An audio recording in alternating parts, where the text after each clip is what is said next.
Hello दोस्तों, कैसे हैं आप सब। स्वागत है आपका परफेक्शन आईएएस के यूट्यूब चैनल में। तो हमने कल लास्ट वाले वीडियो में बताया था कि हम एनसीईआरटी की एक सीरीज ला रहे हैं जहां पे हम साइंस के जो भी क्वेश्चंस आते हैं या आ सकते हैं एनसीईआरटी से उनको हम प्रेजेंट करेंगे।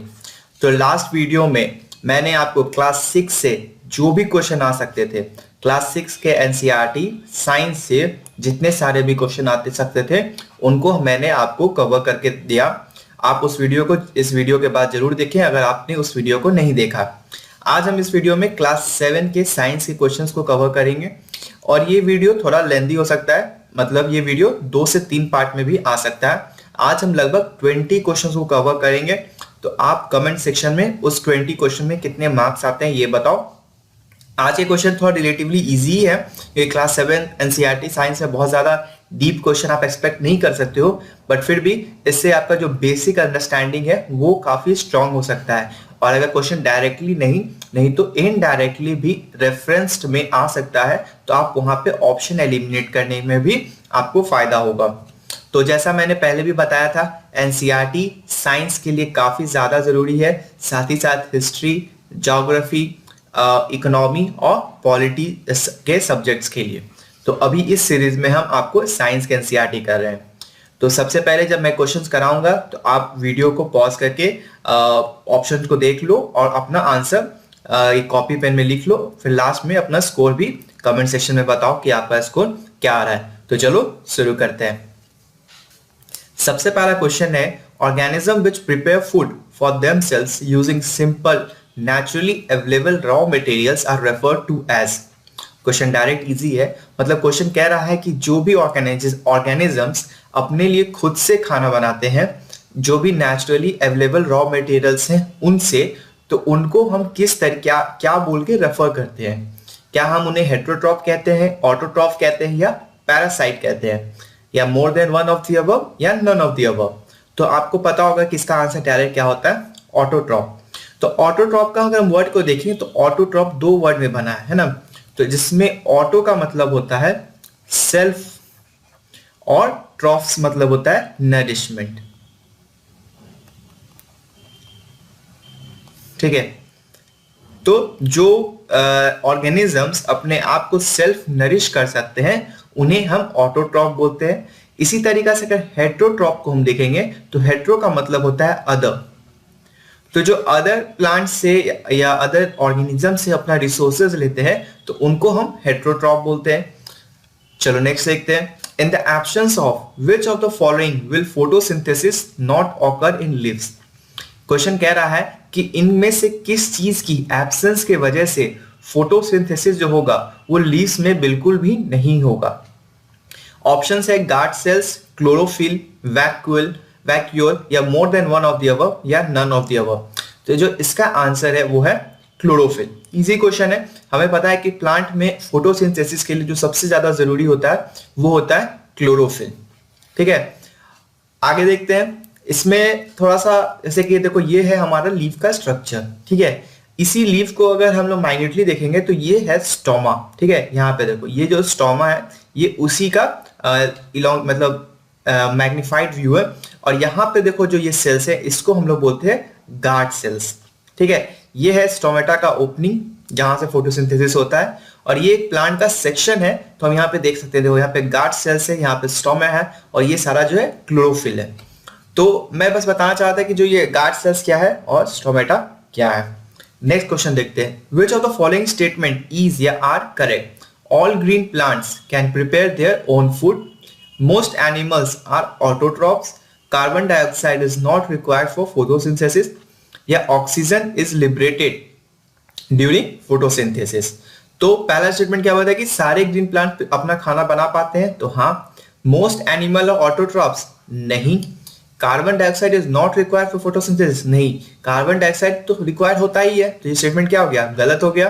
फोटोसिंथेसिस होता है तो ऑक्सीजन जो है वो लिबरेट होता है। तो इसका ऑप्शन क्या बन जाता है कि हमारा 1 स्टेटमेंट सही है और 4 सही है।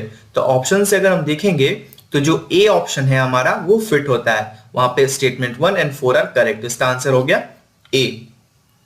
नेक्स्ट हम देखते हैं। तो पिचर प्लांट जो होता है जिसको हम लोग इंसेक्टिवोरस भी बोलते हैं, तो पिचर प्लांट्स क्या होता है, वो ट्रैप करता है इंसेक्ट को, ठीक है। क्यों करता है, क्वेश्चन ये कह रहा है कि pitcher plant traps insect because of, पहला इज अ हेटेरोट्रॉप, दूसरा grows in soil that lacks in nitrogen, तीसरा डज नॉट हैव क्लोरोफिल, या more then one of the above, या नन ऑफ द अबव। तो हम देखते हैं जो पिचर प्लांट इंसेक्ट को ट्रैप करने का जो मेन रीजन होता है ना, वो होता है कि जो ये सॉइल है ना, ये नाइट्रोजन डेफिसिट कंडीशन में ग्रो करते हैं।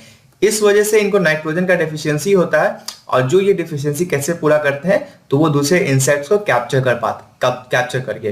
तो इसलिए इसका आंसर हो गया B, growth in soil that lacks in nitrogen.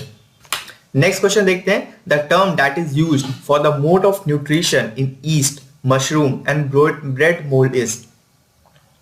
Question कह रहा है कि कौन सा मोड ऑफ न्यूट्रिशन, ठीक है, कौन सा मोड ऑफ न्यूट्रिशन हम ईस्ट में, मशरूम में और ब्रेड मोल्ड में पाते हैं। तो क्या वो ऑटोट्रॉपिक है, नहीं। इंसेक्टिवोरस है, नहीं। क्या वो पैरासाइटिक है, नहीं। तो इनमें से वो तीनों ऑप्शन कोई नहीं है। तो हम उसे क्या बोलते हैं, हम लोग उसे बोलते हैं सैप्रोफाइटिक, ठीक है। तो इसको हम क्या बोलते हैं, सैप्रोफाइटिक। तो इसका आंसर क्या हो जाएगा, none of the above. Next question देखते हैं, given below from 1 to 4 are some food items, ठीक है, ओके। तो boiled and mashed potato, glucose solution, a slice of bread, या मस्टर्ड ऑयल, ओके। तो क्वेश्चन कह रहा है कि इनमें से which of the above will give a blue black colour, which of the above will give a blue black colour when tested with iodine. तो question कह रहा है कि इनमें से अगर इन चारों में, है ना, अगर आप आयोडीन से टेस्ट करेंगे, तो आयोडीन टेस्ट में कौन सा फूड प्रोडक्ट हमें ब्लू ब्लैक कलर देगा। अगर आपने लास्ट वीडियो को देखा था, तो जो ब्लू ब्लैक कलर है ना, वो स्टार्च, मतलब आयोडीन टेस्ट है, वो किसका, स्टार्च का टेस्ट है, ठीक है। तो स्टार्च का टेस्ट में हम देखते हैं कि देखो बॉइल्ड और मैश्ड पोटैटो में स्टार्च का क्वांटिटी पाया जाएगा, और स्लाइस ऑफ ब्रेड में स्टार्च का पाया जाएगा, बट ग्लूकोज में और मस्टर्ड ऑयल में नहीं पाया जाएगा। तो इसका जो आंसर हो गया 1 and 3 हो गया, जो यहाँ पे कोई भी ऑप्शन नहीं है। तो इसका आंसर क्या हो जाएगा, none of the above. Next question हम देखते हैं, which of the following pair of teeth differ in structure but are similar in function. मतलब कि इनमें जो टीथ का पेयर दिया हुआ है, वो स्ट्रक्चर में तो डिफरेंट होते हैं, बट उनका जो फंक्शंस है वो सिमिलर है। तो कुछ ऑप्शंस क्या है, canines, incisors, molars and premolars, incisors and molars. तो हम नेक्स्ट वीक में आपको दिखाएंगे दांत का जो स्ट्रक्चर होता है और कौन कौन से दांत होते हैं। तो अभी पहले हम समझते हैं कि कैनाइन क्या करता है। तो कैनाइन जो होता है ना, वो फूड को टीयर करने में हेल्प करता है, ठीक है। जैसे हम लोग कोई मीट खाते हैं, तो मीट को टीयर करने का जो होता है, वो यहाँ पे एक पॉइंटेड सा दांत होता है, तो वो कैनाइन्स हो जाता है। इंसीजर्स हमारा आगे का जो दांत होता है, उसको हम लोग इंसीजर्स बोलते हैं, और ये फूड को कट करने में होता है। जैसे कि हम एप्पल को कट करते हैं, सामने से एकदम एप्पल ले जाके कट करते हैं, तो वो इंसीजर हो जाता है। प्री मोलर और मोलर जो होता है, वो बेसिकली ग्राइंडिंग के लिए यूज होता है, और उसी के लिए हम लोग देखें कि ये जो है स्ट्रक्चर तो डिफरेंट है, बट उनका जो फंक्शन है वो सिमिलर है। तो इसलिए इसका क्वेश्चन का आंसर क्या हो जाएगा, मोलर एंड प्री मोलर। तो देखो ये है मोलर्स, है ना, ये है प्री मोलर्स, ये है देखो कैनाइन्स, जो कटिंग या टीयरिंग के लिए यूज होता है फूड का, और यहाँ पे हमने देखा कि इंसीजर्स है। तो फंक्शन में सिमिलरिटी किसका था, मोलर्स और प्री मोलर्स का। चलो नेक्स्ट देखते हैं, which of the following set is the correct combination of organs that do not carry, ठीक है, क्या क्वेश्चन है, do not carry out any digestive function. मतलब क्वेश्चन कह रहा है कि जो भी ऑप्शन दिए गए हैं आपके सामने, उनमें से कौन से ऑर्गन्स का कॉम्बिनेशन, ठीक है, कोई भी डाइजेस्टिव फंक्शंस नहीं करता है।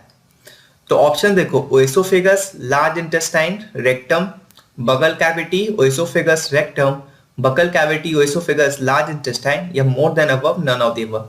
तो देखो यहाँ पे ना बकल कैविटी जो है वो तो करता ही है, क्योंकि हम लोग माउथ में देखते हैं जो सलाइवा है वो रिलीज होता है और वो डाइजेशन में हेल्प करता है। लेकिन ये जो पहला ऑप्शन है ना कि ओएसोफेगस, ठीक है, लार्ज इंटेस्टाइन और रेक्टम, ये तीनों जो है वो डायरेक्टली डाइजेस्टिव फंक्शन में हेल्प नहीं करता है, इसलिए इसका जो आंसर हो जाएगा वो हो जाएगा ए।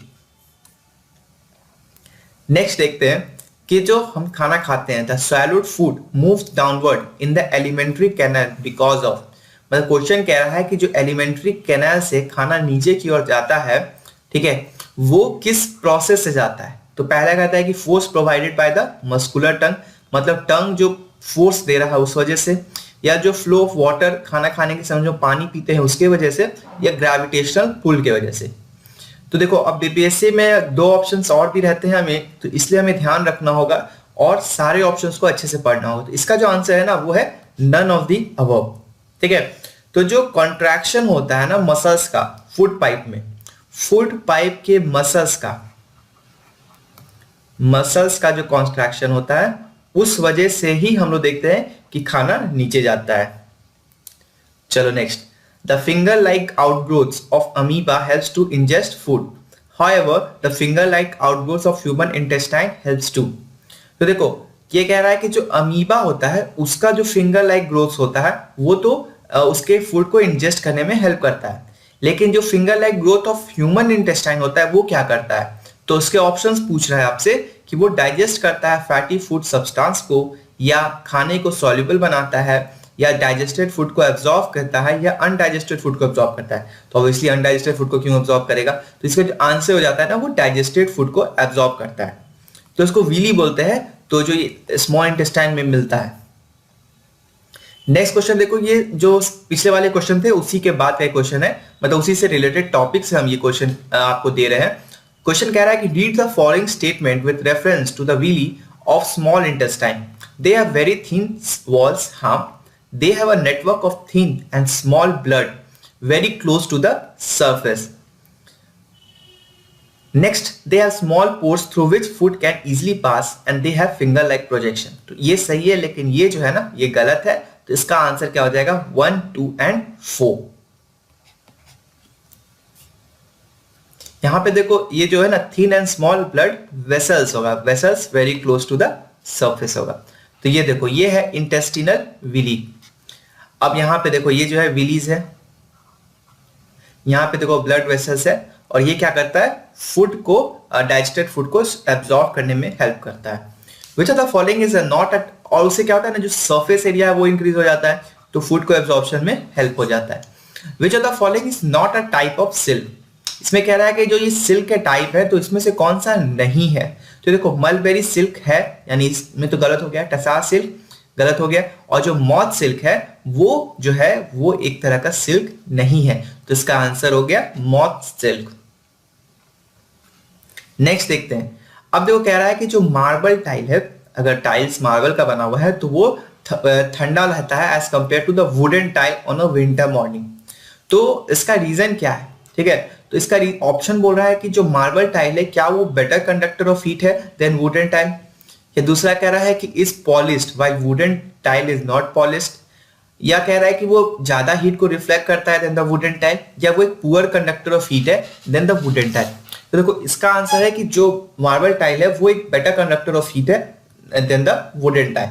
इसी वजह से हम लोग देखते हैं कि जो मार्बल टाइल है वो ज्यादा ठंडा हो जाता है कब, विंटर मॉर्निंग्स में। और एक और देखोगे जो भी हिल स्टेशंस होते हैं वहां पे हम देखते हैं कि जो हमारा मतलब उनका जो घर होता है वो क्या बना होता है, वो वुड स्ट्रक्चर से डोमिनेट करता है, क्योंकि वुड जो होता है वो बैड कंडक्टर ऑफ हीट होता है, तो वो हीट को ट्रैप रख सकता है कोल्ड डेज में, है ना। चलो वो से मैं वही कंसेप्ट से वो भी रिलेटेड है। ये क्वेश्चन कह रहा है कि अ बेगर wrapped himself with a few layers of newspaper on a cold winter night. This helped him to keep himself warm because, मतलब कि एक भिखमंगा आदमी है, या एक बूढ़ा आदमी कहो ज्यादा सही रहेगा, तो बूढ़ा आदमी क्या था, वो फ्यू लेयर्स ऑफ न्यूज़पेपर को अपने चारों ओर रैप कर लिया ठंड के समय में, ताकि उसे ठंड ना लगे, और इस वजह से उसे ठंड नहीं लगती है। तो ये कह रहा है कि ऐसा क्या होता है, इसमें साइंस क्या है इसके पीछे। तो पहला ऑप्शन है कि friction between the layers of the newspaper produces heat, ठीक है, मतलब कह रहा है कि जो लेयर्स ऑफ न्यूज़पेपर है उसके बीच में फ्रिक्शन हो रहा है, उस वजह से हीट हो रहा है, तो हीट हो रहा है तो पेपर जल नहीं जाएगा। सोचो, air trap between the layers of newspaper is a bad conductor of heat, मतलब ये जो दो लेयर है और इसके बीच का जो एयर है वो बैड कंडक्टर ऑफ हीट है, उस वजह से जो है हीट जो ठंड है वो अंदर शरीर तक नहीं पहुंचती है। या newspaper is a conductor of heat, और चौथा ऑप्शन है newspaper is at higher temperature than the temperature of the surrounding. तो इसमें से देखो डी, सी, ए ये तीनों ऑप्शन गलत है। कौन सा ऑप्शन सही है? यहाँ पे जो बी ऑप्शन है वो ज्यादा सही है। चलो देखो बीपीएससी में हम लोग देखते हैं कि जो एसिड, बेस, सॉल्ट इस टाइप का जो चैप्टर्स है, नेचुरल इंडिकेटर्स, इनसे क्वेश्चंस काफी रहते हैं, है ना। तो इसलिए ये सब क्वेश्चंस को थोड़ा ध्यान से रखना। अभी लगता है कि यार आसान है, याद रह जाएगा, बट एग्जाम में इसी सबसे माइन्यूट सी गलतियां हो जाती है। तो देखो यहाँ पे कहता है कि turmeric is a natural indicator, तो हमें पता चल गया कि टर्मरिक क्या है, वो एक तरह का नेचुरल इंडिकेटर है। तो इसमें कह रहा है कि on adding its paste to acid and base separately which colours would be absorb. मतलब अगर हम टर्मरिक को एसिड में डाल देंगे तो क्या होगा, और बेस में डाल देंगे तो क्या होगा, क्वेश्चन यही कह रहा है। तो कह रहा है yellow in both acid and base, yellow in acid and red in base, pink in acid and yellow in base, red in acid and blue in base. तो जो इसका आंसर हो जाएगा वो होगा बी। मतलब अगर हम उसे एसिड में डालेंगे तो ये येलो कलर ही रहेगा, लेकिन जब हम बेस में डालते हैं तो उसका कलर क्या हो जाता है, रेड हो जाता है। तो इसलिए टर्मरिक को हम क्या बोलते हैं, वो एक नेचुरल इंडिकेटर है। इसी तरीके से आप देखते हैं कि phenolphthalein is a synthetic indicator and its colour in acidic and basic solution respectively are. तो वही पूछ रहा है कि अगर फेनोप्थिलीन को एसिड से करेंगे तो उसका क्या कलर होगा और बेस के साथ कलर क्या होगा। तो ऑप्शन देखो, ऑप्शन है red and blue, blue and red, pink and colourless, या कलरलेस एंड पिंक। तो इसका आंसर क्या हो जाएगा कि वो एसिड के साथ तो कलरलेस रहता है, बट बेस के साथ वो पिंक कलर शो करता है। नेक्स्ट क्वेश्चन देखते हैं। When the soil is too basic, मतलब सॉइल जो है बहुत ज्यादा बेसिक है तो प्लांट्स वहां पे ग्रो नहीं हो पाते हैं, ठीक है। तो अगर हम उस क्वालिटी मतलब सॉइल की क्वालिटी को हम इंप्रूव करना चाहें तो हम उसमें क्या ऐड करेंगे।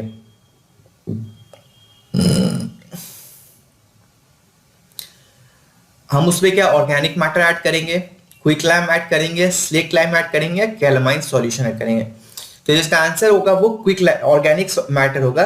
तो ऑर्गेनिक मैटर जो होगा ना वो एसिड रिलीज करेगा, ठीक है। और ये जो एसिड जो है वो जो बेस है सॉइल का उसको न्यूट्रलाइज कर देगा और प्लांट का ग्रोथ अच्छा हो पाएगा। उसी तरीका से अगर प्लांट जो सॉइल होता अगर वो एसिडिक होता, ठीक है, मतलब क्वेश्चन में आता है कि अगर सॉइल एसिडिक है तो हम क्या ऐड करेंगे, तो वहां पे हम क्विक लाइम या स्लेक लाइम का सॉल्यूशन को डाल सकते हैं। उससे भी सॉइल जो होता है वो न्यूट्रलाइज हो जाता है और प्लांट का ग्रोथ हो पाता। क्वेश्चन कह रहा है कि लिटमस जो एक नेचुरल डाई है वो किसका एक्सट्रैक्ट है। वो चाइना रोज का एक्सट्रैक्ट है जो गुड़हल भी बोलते हैं, बीटरूट का एक्सट्रैक्ट है, लिचन का एक्सट्रैक्ट है, या ब्लूबेरी जिसको जामुन बोलते हैं उसका एक्सट्रैक्ट है। तो जो लिटमस है ना वो लिचन प्लांट का एक्सट्रैक्ट है। अब देखो ये कह रहा है कि एक सॉल्यूशन है जिसका कलर टर्मरिक इंडिकेटर से येलो से रेड हो जाता है। तो वो सॉल्यूशन कैसा है, तो इसमें हम लोग पहले ही पढ़े थे कि येलो से रेड कौन करता है, वो हमारा बेस कर देता है। तो जो बेस है वो सॉल्यूशन को येलो से रेड कर देगा। अब देखो ये काफी एक अच्छा एप्लीकेशन बेस्ड क्वेश्चन है जहां पे कह रहा है कि on adding phenolphthalein indicator to a colourless solution no changes observe.